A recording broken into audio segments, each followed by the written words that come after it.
grâce de nous rencontrer ici ce soir. Tu nous as rassemblés. C'est en ton nom que nous venons ici, Seigneur, au nom de Jésus, ton Fils. Et Seigneur, nous avons besoin de toi comme toujours.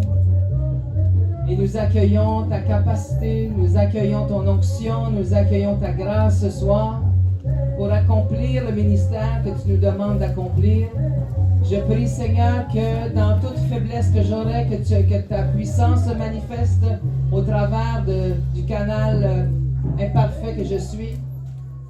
Que ta perfection, tes perfections soient manifestées, Seigneur, ce soir. Que ta guérison se manifeste, ta délivrance, ta révélation. Seigneur, touche chaque personne qui est venue avec un besoin et que chaque personne ressorte d'ici comblée. Et tout le monde dit Amen. Je remercie le Seigneur pour cette opportunité qu'il m'accorde. Mon mari vous salue. Nous sommes en train de nous battre contre un méchant virus qui n'est pas gentil. Il nous accable depuis 3 semaines environ. Mais nous l'écrasons à chaque jour. Alors, il vous salue, mais je ne sentais pas que c'était bon pour lui qu'il sorte. Il est plus affligé que moi encore. Donc, moi, j'ai la grâce du prédicateur. C'est vrai, hein, quand on prêche, on dirait qu'on a une grâce spéciale. Les bobos s'en vont. Il vous embrasse, il vous salue. Peut-être qu'il sera ici demain, je ne promets rien, mais j'essaie de le sortir, mais il est vraiment, vraiment très, très grippé. Donc, et maman Kabouya aussi, donc je suis doublement honorée de votre présence, chère maman. Elle n'a pas l'air malade du tout, mais elle est toute là. Merci beaucoup, je suis honorée d'avoir la présence de notre Père à tous, Pasteur Kabouya. Applaudissez mieux ça quand même, il mérite mieux ça, la femme. Vous pouvez vous lever dans les protocolaires. Levez-vous pour honorer l'homme de Dieu. Amen, amen, amen, amen, amen, amen. Alléluia, alléluia. Ça fait si longtemps qu'on s'est vu, je suis dans la joie. Je suis dans la joie. Il ne vieillit pas. Il ne change pas, cet homme. Amen. C'est les prières, hein, c'est ça. C'est vrai qu'on prie pour vous, mais je pense qu'il y a aussi l'ADN en quelque part là, qui joue sûrement. Et votre grâce, votre onction. Amen. Je remercie le pasteur Richard d'avoir pensé à moi en ce 12e anniversaire. On peut l'applaudir. Oui, comment. Vraiment 12 ans. Ça prend du cran, ça prend de la ténacité, de la persévérance, ça prend de l'amour pour continuer contre vents et marées, n'est-ce pas? J'ose dire ça même si je ne connais pas les détails de votre église, mais ayant eu quelques églises moi-même, je peux savoir qu'il y a des vents et des marées. Mais nous persistons parce que nous aimons le Seigneur et parce que nous aimons les gens aussi. Amen. Amen. Ce double amour nous tient à lui. Amen. Nous allons aller dans Ésaïe 40.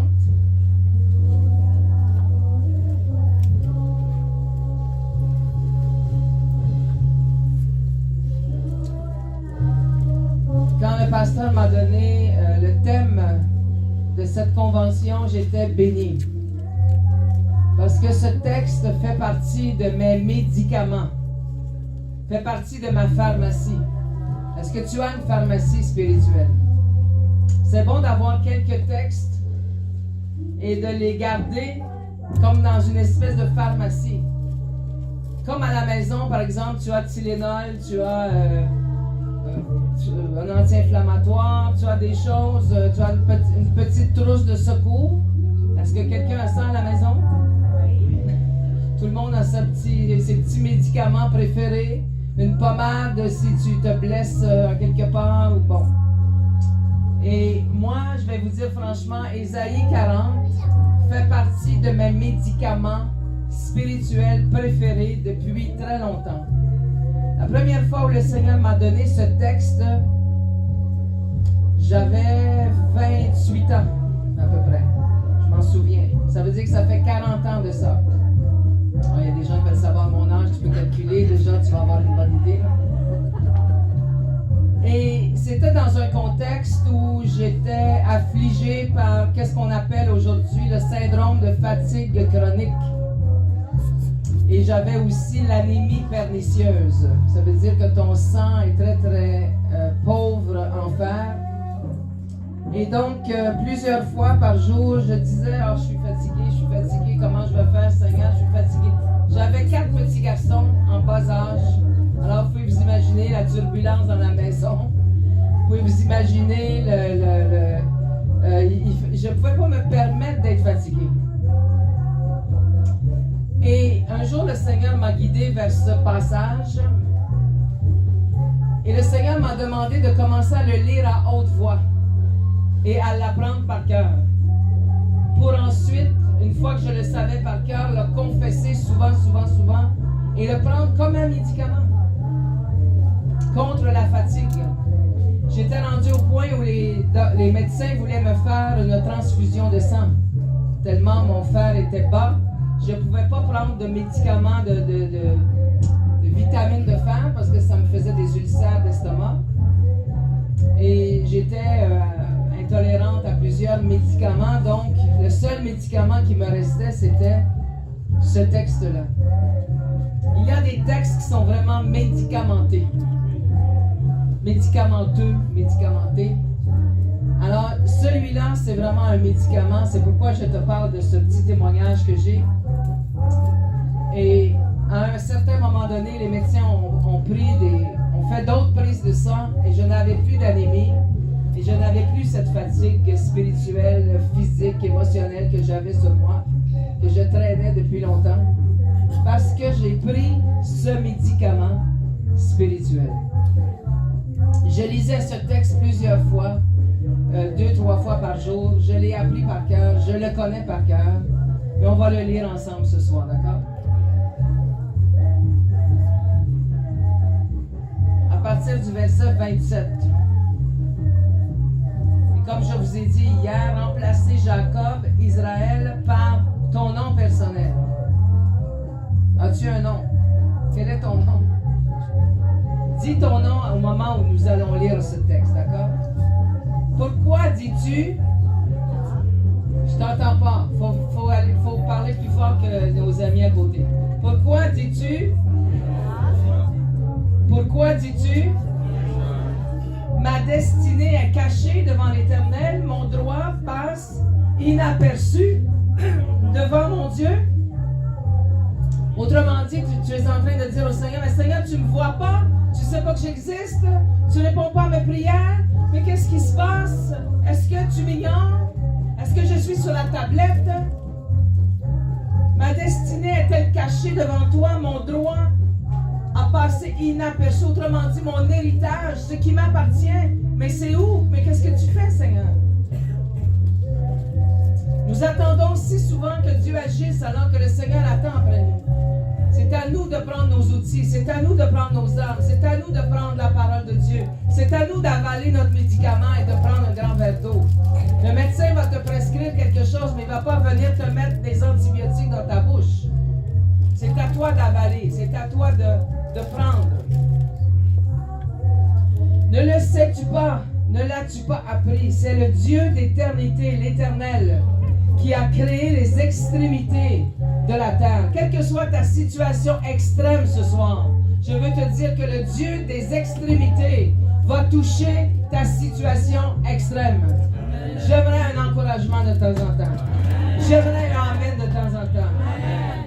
Le Dieu d'éternité, le Dieu des extrémités va toucher ta situation qui te semble extrême. Tu es rendu à bout, tu es rendu à l'extrémité, mais le Seigneur a une solution. Il ne se fatigue point, il ne se lasse point. Je vous ai dit hier qu'il ne se lasse point de tes jérémiades, il ne se lasse point de tes plaintes, il ne se lasse point que tu viens devant lui pour toujours demander la même chose. Les gens se tannent, les gens se fatiguent. Si tu te plains, même ta première fois que tu vas te plaindre, ils vont être fatigués de t'entendre, tu n'as même pas fini ta phrase. Est-ce que c'est vrai? Ils vont te couper la parole, ils vont tout de suite te donner un conseil, ils vont te virer comme une crêpe. Et tu ne peux pas avoir le temps de te plaindre. T'es chrétien, tu n'es pas supposé de te plaindre. Tu n'es pas supposé avoir un problème. Tu n'es pas supposé d'avoir des situations difficiles. Tu es chrétien, tout devrait être parfait. Si c'est ça le chrétien, je ne suis pas chrétienne. Mais le Seigneur, lui, ne se lasse jamais de toi. Ne se lasse pas de te pardonner. Ne se lasse pas de te relever. Ne se lasse pas de te prendre la main et de te relever. Ne se lasse pas de tes plaintes. Amen. Il ne se fatigue point. On ne parle pas ici de la fatigue physique. On sait bien que le Seigneur ne se fatigue pas. Mais il ne se fatigue pas de moi. Il ne se fatigue pas de toi. Il ne se fatigue pas de mon humanité. Il ne se fatigue pas de mes faiblesses.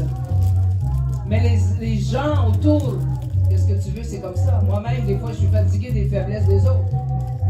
Et toi aussi, tu es fatigué des faiblesses des autres. Mais Dieu ne se fatigue pas. On ne peut sonder son intelligence. C'est difficile à comprendre un si grand amour. C'est difficile à comprendre une si grande patience. C'est difficile à comprendre une si grande miséricorde. On ne peut sonder ce genre d'intelligence-là. Il donne de la force à celui qui est fatigué. Parce qu'on devient fatigué. Galates 6 nous dit, ne te lance pas de faire le bien. Il y a une sorte de fatigue spirituelle que les enfants de Dieu vivent.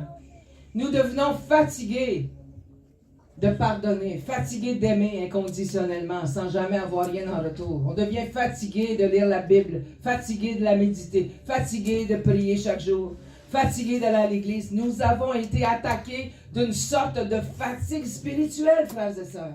Est-ce que c'est vrai ou non? Amen. Que ceux qui sont francs, honnêtes, disent Amen. Amen. Les autres, on vous aime quand même. Mais le Seigneur vient au secours de cette faiblesse ce soir.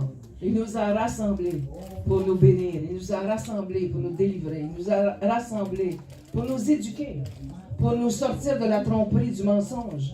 Nous avons cru à ce mensonge qu'on n'en peut plus. On a cru à ce mensonge qu'on est trop fatigué, qu'on n'est plus capable d'avancer. Qui a déjà cru à ce mensonge? Merci de votre honnêteté. Mais il est dit ici, il augmente la vigueur de celui qui tombe en défaillance. Est-ce que tu as déjà tombé en défaillance? Moi, je suis déjà tombé à quelques reprises en défaillance. Tomber en défaillance, dans le langage moderne, on pourrait dire être en dépression. On pourrait dire être dans une maladie mentale. On pourrait dire être dans une noirceur totale. On pourrait dire on ne voit plus la lumière, on voit plus d'espérance. Tomber en défaillance, c'est un état spirituel assez grave. Merci, là. Amen? Amen. Mais il augmente la vigueur de celui qui tombe en défaillance. Ce texte est un médicament. Ce texte est une bouteille que tu ouvres et tu prends le médicament, tu l'avales. Et moi, quand je prends un médicament, c'est parce que je crois que ça va me faire du bien. Sinon, je ne le prends pas. Et la parole de Dieu va te faire du bien si tu y crois. Sinon, c'est juste des mots sur du papier.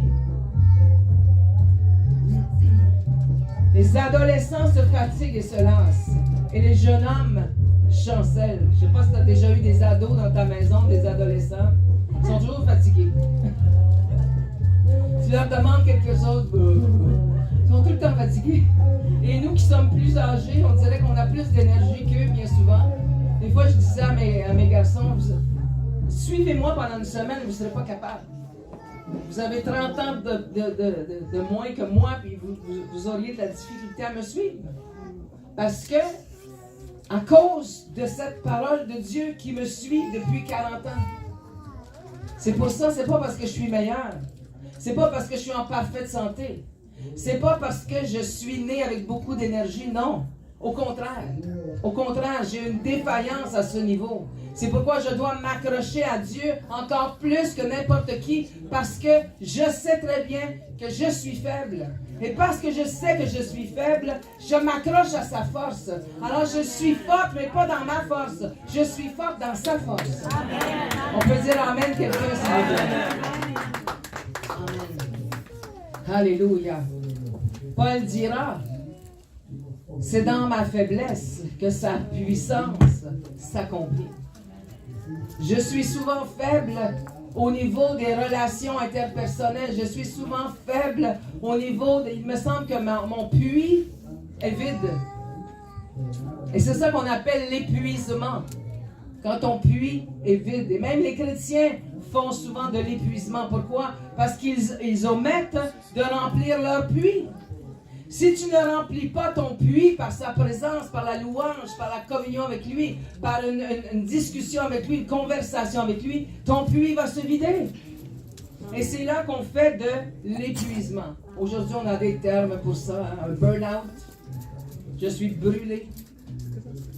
Je suis peut-être brûlé parfois, mais je ne suis pas éteinte. Ça, je peux vous dire ça. Tu peux être brûlé de temps en temps, mais ne laisse pas ta flamme s'éteindre. Amen. Tu peux être fatigué de temps en temps, mais remplis ton puits afin de ne pas souffrir de ce que le monde appelle l'épuisement professionnel. On pourrait dire l'épuisement spirituel, nous les chrétiens. On pourrait dire la lassitude spirituelle. Dans un bon langage québécois, on appelle ça de l'écœurement. Excusez le mot, c'est pas un très beau mot, mais c'est français, c'est dans le dictionnaire. Et moi, dans mon langage à moi, j'appelle ça une écœurette aiguë. Ça m'arrive de faire une écœurette aiguë, j'en peux plus. Mais il ne faut pas rester là trop longtemps, il faut le dire au Seigneur, il faut que ton ami, on disait ce soir un ami fidèle, c'est beau d'avoir un ami fidèle, mais est-ce que j'agis dans une relation amicale vraiment? Je peux dire à quelqu'un, t'es mon ami. Ça peut être gentil de dire ça, mais est-ce que j'entretiens mon amitié avec la personne? Est-ce que je l'appelle? Est-ce que je lui parle de mes problèmes? Est-ce que quand je lui parle, tout est beau, tout est parfait? Non, c'est jamais toujours très beau et toujours parfait. Je ne sais pas ta vie à toi, mais la mienne, elle n'est pas toujours belle, elle n'est pas toujours parfaite.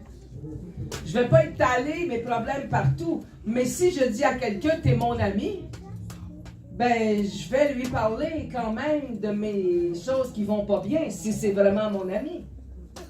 Alors, si tu dis que Jésus est ton ami, ça veut dire que de temps en temps, tu t'assois avec lui et tu as une conversation cœur à cœur. Et ça veut dire que tu lui parles de tes angoisses, tu lui parles de tes colères, tu lui parles de tes haines, de tes amertumes, de tes frustrations. Et tu lui dis ce qui ne va pas. Tu peux même lui parler de ce que tu n'aimes pas de lui. On n'aime pas toujours la façon qu'il agit, le Seigneur. Oh boy, je vais toucher à quelque chose. Mais on est religieux, on n'osera jamais dire ça. Mais j'aime pas toujours la façon qu'il s'y prend. Je comprends pas toujours. J'aime pas toujours ça. Comment ça se passe dans ma vie? Est-ce que c'est la même chose pour vous? J'ai du travail à faire, pasteur. Est-ce que je peux revenir demain et après-demain? Continuez le travail. Ceux qui se confient, dis je me confie. Ceux qui se confient en l'Éternel, ceux qui se confient. Quand on a un ami, on se confie, on lui fait des confidences. Il y a toutes sortes de façons de prier. Et toutes les façons sont bonnes, il y a plusieurs façons de prier. Mais si tu as une relation d'amis, ça veut dire que tu vas lui confier tes secrets. J'ai des amis, je leur confie des secrets, je ne le dis pas à tout le monde, mais j'ai 2-3 amis, je vais confier des choses. Mais il n'y a rien, il n'y a personne qui peut arriver avec le Seigneur lui-même. Il y a des choses que je vais dire à Dieu que je ne dirai même pas à mes meilleurs amis. Est-ce que c'est vrai? Amen. On est béni d'avoir cet ami. Oui, mais il faut entretenir la relation d'amis. On ne peut pas juste chanter et dire c'est un ami fidèle. Non, toi, est-ce que tu es fidèle en amitié? Moi, je suis quelqu'un de très fidèle en amitié. Je ne suis pas parfaite, mais je suis fidèle en amitié. Et je me rends compte que le Seigneur attend ça de moi, que je sois fidèle avec lui en amitié. Amen. Amen. Je vous ai donné un résumé un peu d'hier. Pour ceux qui n'étaient pas ici, mais même ceux qui étaient ici, ça fait du bien de se rappeler tout ça. Lorsque j'ai besoin de renouvellement de force, renouvellement d'amour, renouvellement de foi, renouvellement dans mes pensées, renouvellement dans ma patience, renouvellement dans vouloir prier, renouvellement dans croire aux promesses de Dieu encore. Qu'est-ce que je fais? Qui a besoin d'un renouvellement ce soir? Moi, j'en ai besoin souvent. Au moins une fois par semaine, j'ai besoin d'une bonne touche de renouvellement. Et je dois prendre du temps. Ceux qui prennent du temps devant le Seigneur. Those that wait upon the Lord. Ceux qui attendent dans la présence de Dieu. Il y a différentes traductions pour ce texte. Ceux qui espèrent en l'Éternel, ceux qui attendent devant l'Éternel, ceux qui se confient en l'Éternel. Il y a différents... Mais dans le fond, ça veut dire un peu la même chose. Ceux qui prennent du temps de qualité. Ça ne veut pas dire des heures et des heures, mais au moins quelques minutes de qualité où tu attends devant le trône, où tu attends dans la présence de Dieu. Tu crois qu'il va te renouveler. Il faut que tu le crois. 5 minutes dans sa présence, ça vaut mieux qu'une semaine à Cuba. Amen. Je connais des gens qui sont fatigués, ils s'en vont en voyage. C'est correct, c'est bon. Ils reviennent, ils sont encore plus fatigués. Je connais quelqu'un dans ma famille, il arrive de la Thaïlande présentement. Il était épuisé. 20 quelques heures de vol et tout, et puis les changements d'avion. Alors, il s'est reposé pendant qu'il était là-bas, mais le transport lui a volé tout son repos qu'il avait. Et donc, il y a une sorte de repos que seulement le Seigneur peut nous donner. Amen. Et nous sommes bénis parce que dans sa présence, si vraiment tu te places, vraiment, tu lâches prise et tu te places dans sa présence, il va se passer un shift. Il va se passer un changement. Il va se passer quelque chose dans ton cerveau. Il va se passer quelque chose dans tes émotions. Il va se passer un changement d'attitude. Si vraiment tu te places sincèrement dans sa présence et que tu attends qu'il te renouvelle, il va se passer quelque chose, c'est sûr et certain. Amen. Si tu le veux, si tu le crois, tu vas recevoir une touche spéciale de lui. Ne te prive pas de ça. C'est accessible à toi chaque jour, aussi souvent, aussi longtemps que tu en as besoin. Amen. Amen. Ici, on parle de renouvellement, de courte, comment je dirais ça, renouvellement vite fait. Un renouvellement rapido presto. Et on est béni d'avoir ça. Mais il y a une autre sorte de renouvellement que je veux parler ce soir. Il est dit dans le verset 31, « Mais ceux qui se confient en l'Éternel renouvellent leur force, ils prennent le vol comme les aigles, ils courent et ne se lassent point, ils marchent et ne se fatiguent point. » Je veux parler ici du renouvellement qui arrive une fois ou deux ou trois dans la vie. Ça n'arrive pas à tous les jours comme celui qu'on a parlé d'hier, de la sorte de renouvellement qu'on a parlé hier. Le Seigneur nous donne cette analogie avec l'aigle. L'aigle est un oiseau assez spécial. La Bible nous en parle au moins une trentaine de fois. Et ici, il nous parle que ceux qui se confient en l'Éternel, ils prennent le vol comme les aigles. Il arrive un temps dans la vie de l'aigle. Un aigle peut vivre environ 70 ans, mais il arrive à la moitié de sa vie, peut-être autour de 40 ans. C'est pas toujours précis ces informations que je vous donne, mais c'est à peu près ça. Il arrive un temps où l'aigle devra prendre une décision. Est-ce qu'il veut continuer d'aller plus haut? Est-ce qu'il veut continuer d'aller plus loin? Est-ce qu'il veut continuer de vivre à son maximum dans sa destinée? Ou s'il va se contenter de voler plus bas? Est-ce qu'il va se contenter de peut-être mourir à petit feu? Parce qu'il arrive un temps où l'aigle, ses griffes deviennent trop flexibles. Ce qu'on appelle les serres. Ça devient flexible, ça devient trop mou. Et pour lui, ce sera difficile d'agripper les proies, de s'agripper au rocher. Son bec deviendra trop courbé aussi, trop allongé, trop mou. Et ses plumes deviendront trop lourdes. Donc il ne pourra pas voler aussi haut, aussi loin qu'il est destiné à le faire. Il arrive un temps où le Seigneur veut le renouveler. Son Créateur veut le renouveler. Pour que l'aigle accomplisse sa destinée. Pour qu'il aille plus loin, plus haut, plus vite. Parce qu'il vieillit. Et il aura une décision à prendre. Est-ce qu'il va continuer ou est-ce qu'il va arrêter? Et le Seigneur te parle ce soir. Je suis ici pour te parler en son nom. Je ne suis pas ici pour t'apporter un beau message. Mais j'ai une mission envers toi ce soir. J'ai une mission prophétique envers toi ce soir. Et le Seigneur te pose une question ce soir. Est-ce que tu veux aller plus haut? Est-ce que tu veux aller plus loin? Est-ce que tu veux t'élever au-dessus des circonstances difficiles dans lesquelles tu te trouves? Est-ce que tu veux passer à une nouvelle étape ce soir? Ou si tu te contentes du statu quo? Est-ce que tu te contentes de ta position où tu es arrivé? C'est une question que le Seigneur m'a posée il y a quelques années.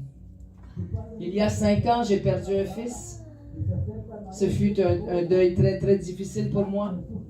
Une année plus tard, j'ai été atteint d'un cancer très virulent. Un sarcome, c'est un cancer très, très rare. Et règle générale, en peu de temps, on est parti. Et il n'y a pas de chimiothérapie qui répond à ce cancer. C'est quelque chose d'assez exceptionnel. Et sur le moment, je me suis fâché contre Dieu. Je me suis révolté. Après, j'étais encore dans le deuil. Et voilà que ce cancer m'atteint. Mais parce que le Seigneur est mon ami, je peux lui dire tout. Je peux lui partager tout. Je peux lui dire mes révoltes. Je peux lui dire mes craintes. J'ai pas à faire semblant devant lui. Devant les autres, parfois on fait comme si tout va bien, mais dans le fin fond, on fait semblant un peu parce qu'on ne peut pas tout dire non plus à tout le monde tout le temps. Mais j'ai senti un appel de Dieu. J'ai senti à un certain moment donné que le Seigneur me disait, est-ce que tu veux vraiment vivre? Ben, il me semble que oui. Est-ce que tu veux vraiment vivre juste pour moi, m'a dit le Seigneur. Parce que quand on est une maman, j'ai eu 4 fils, j'ai 3 fils maintenant, j'en ai un qui est déjà parti. J'ai 12 petits-enfants, je suis mariée, j'ai une église, j'ai un ministère, j'ai des amis, j'ai une grande famille. Les femmes, nous vivons beaucoup pour les autres. On est formés comme ça, on dirait. La société nous a fait comme ça, mais c'est dans notre ADN aussi. Hein? Alors nous vivons pour nos enfants, avec que nos enfants soient bien, et toutes nos souffrances, c'est presque toujours en rapport avec nos enfants. Mais alors que ma vie était en danger, alors que j'étais encore dans un deuil affreux, le Seigneur m'a posé une question. Est-ce que ta vie a de la valeur? Est-ce que toi tu crois? Parce que tu vis toujours pour les autres. Tu vis toujours pour le bien-être de l'un de l'autre. C'est pas mauvais. C'est pas mauvais. Mais comme l'aigle, le Seigneur veut que nous volions plus haut que ça. Le Seigneur veut nous élever plus haut. Ça, ça se prêche bien, mais c'est un cheminement cruel et très difficile, je dois vous dire. C'est beau de le prêcher, là. Mais c'est plusieurs années de dealings, je ne sais pas comment le dire en français, dealer. Le Seigneur a dealé avec moi. Et c'était comme une bataille avec Dieu. Parce que quand on a des vrais amis, parfois on a des tiraillements. Et si tu veux vraiment rester ami avec la personne, tu vas passer au travers des tiraillements. Bien souvent, on laisse les amis de côté, puis dès qu'il y a un petit tiraillement, on tourne la page. Mais quand Dieu est vraiment notre ami, puis il l'est vraiment, lui, il ne va pas s'en aller dès qu'on a le tiraillement. Il ne va pas s'en aller dès qu'on boude un peu. Il ne va pas s'en aller dès qu'on lui fait la tête un peu. Il va rester. C'est ça qui est merveilleux. C'est pourquoi on l'appelle ami fidèle. Pas juste ami, mais fidèle. Amen. Est-ce que ta vie a de la valeur? Est-ce que tu veux aller plus haut? Est-ce que tu veux monter plus haut comme l'aigle? Ou bien une fois que tes